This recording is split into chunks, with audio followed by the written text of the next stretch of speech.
বন্ধু, এই বিল্ডিংটা যে করছে হ্যাঁ অনেক পরিশ্রম করে করছে রে। না, সব কপাল। হ্যার ভাগ্যে ছিল, তাই হ্যাঁ এই বিল্ডিংটা করতে পারছি। কি কস, পরিশ্রম না করলে কি হ্যাঁ এই বিল্ডিংটা করতে পারলো হইলে? ভাগ্যে না থাকলেও তো হ্যাঁ এই বিল্ডিংটা করতে পারলিল না। তার মানে তুই মানতে চাইতেছস না হ্যাঁ যেটা পরিশ্রম দিয়া করছে? না, ঠিক আছে, তোর অক্ষণে প্রমাণ করে দাইতাছি পরিশ্রম ছাড়া যে কোনো কিছু সম্ভব না। তোর মোবাইলটা দে। নে।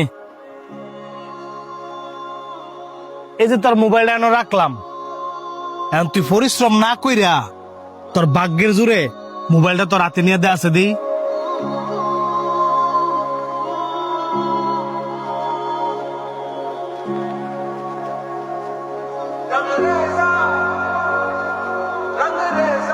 ভাই, এই মোবাইলটা তো মনে হয় আপনার। জি আমার, ধন্যবাদ।